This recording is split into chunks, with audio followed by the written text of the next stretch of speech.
श्री शिवाय नमस्तुभ्यम। हर हर दोस्तों, नमस्कार दोस्तों, स्वागत है आप सभी का हमारे YouTube चैनल में।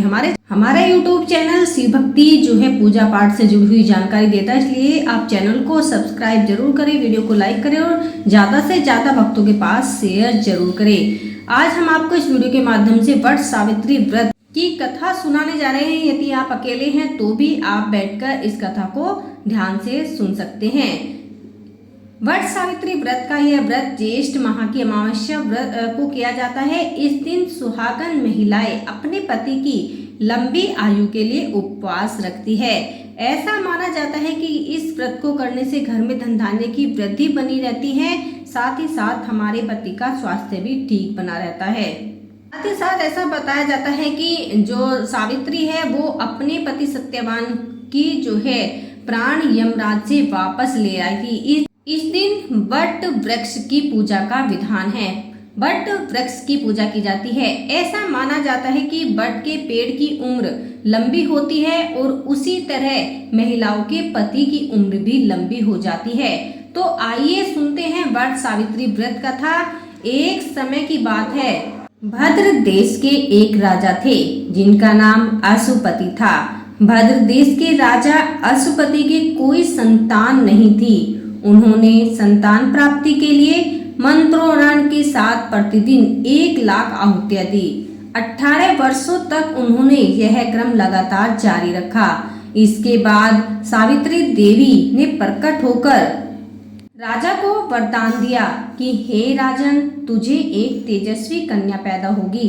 सावित्री देवी की कृपा से जन्म लेने के कारण कन्या का नाम भी सावित्री रखा गया। जब वह कन्या बड़ी हुई तो वह बेहद रूपवान थी, बहुत ज्यादा सुंदर थी। योग्य वर न मिलने के कारण जो है सावित्री के पिता बहुत दुखी हुए। अब स्वयं उन्होंने वर तलाशना शुरू कर दिया। सावित्री तपोवन में भटकने लगी। वहां साल्व देश के राजा भूमसेन रहते थे, क्योंकि उनका राज्य किसी ने छीन लिया था। उनके पुत्र सत्यवान को देखकर सावित्री ने पति के रूप में उनका वरण कर लिया। ऋषिराज नारद को जब यह बात पता चली तो वो राजा अशुपति के पास पहुंचे और उन्होंने कहा, हे राजन, यह आप क्या कर रहे हैं? सत्यवान बहुत गुणवान और धर्मात्मा है और बलवान भी हैं, पर उनकी आयु तो बहुत ज्यादा छोटी है, तो अल्पायु है। 1 वर्ष के बाद ही उनकी मृत्यु हो जाएगी। ऋषिराज नारद की बात सुनकर राजा अशुपति घोर चिंता में डूब गए। उन्होंने सोचा कि अब क्या होगा। सावित्री ने उनसे उनकी चिंता का कारण पूछा तो राजा ने कहा, पुत्री, तुमने जिस राजकुमार को अपने वर के रूप में चुना है वो अल्पायु है, उसकी बहुत कम आयु है। तुम किसी और को अपना जीवन साथी बना लो। पर इस पर सावित्री ने कहा, पिताजी, आर्य कन्याएं अपने पति का केवल एक ही बार चुनाव करती है।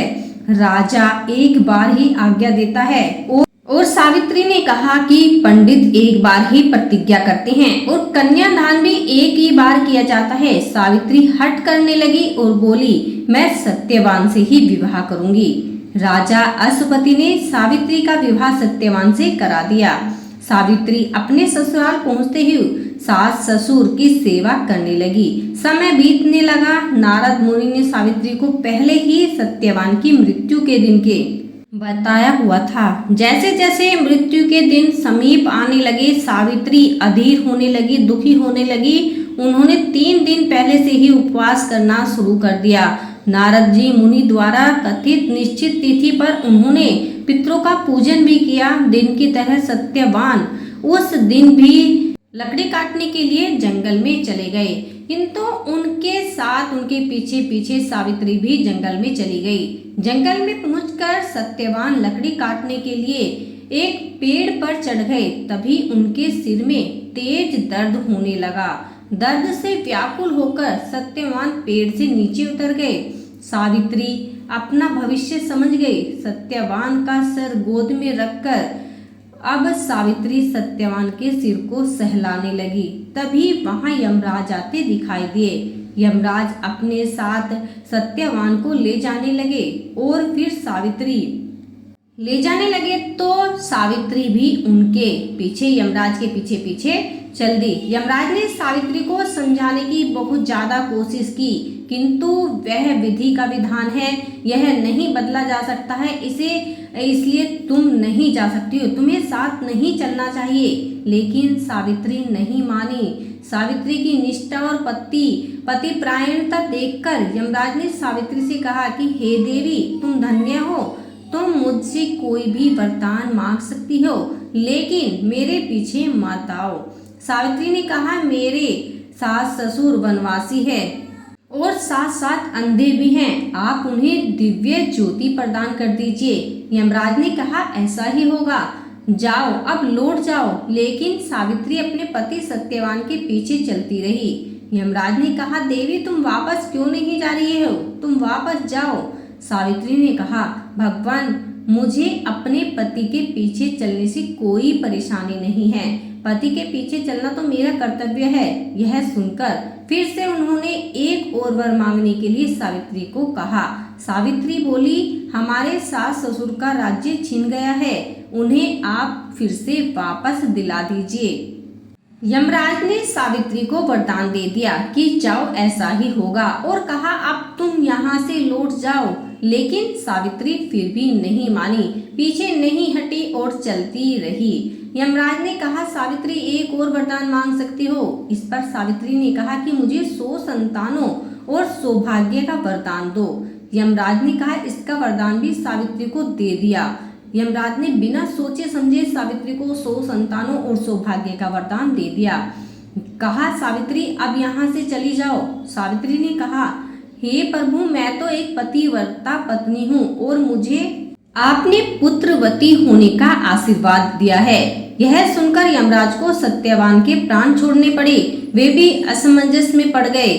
फिर आखिर में उन्हें सत्यवान के प्राण छोड़ने ही पड़े। यमराज जान गए कि पुत्र प्राप्ति का यह वरदान मांगकर सावित्री ने उन्हें फंसा लिया है।